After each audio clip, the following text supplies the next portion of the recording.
Mateo Guadachile at Sara Geronimo nagpakilig sa mga taga-Tiensa nang kantahin ang uso ngayon na Maybe This Time.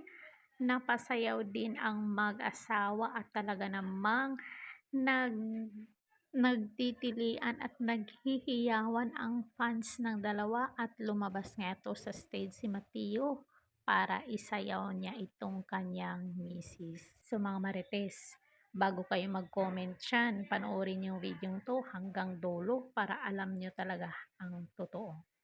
Mainit na tinanggap ng taga-Jensan ang mag-asawang Sara Geronimo at Mateo Guadachili. Hindi pinalagpas ng royalty popstar na hindi niya kantahin ang muling umusbong na kanta niyang Maybe This Time na ginawa ng dance craze ng isang estudyante na taga Zamboanga.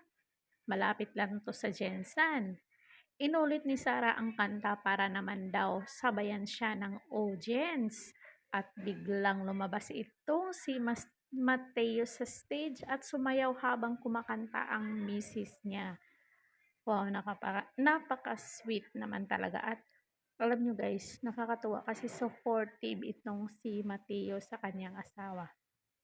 Natawa si Sara habang kumakanta. May kumakalat ding video ngayon na sabay na sumasayaw ang mag-asawa ng Maybe This Time. Oh, napaka-sweet. At talaga namang itong si Mateo ay todo bantay kay Sara Geronimo.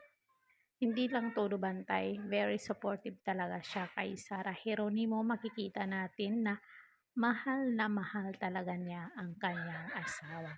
So kung nagustuhan niyo ang video to guys, please like, share, and subscribe Created Official TV para updated kayo lagi sa mabilisang chismis dito sa showbiz. Ring bell all niyo ako. Hanggang sa muli and thank you so much!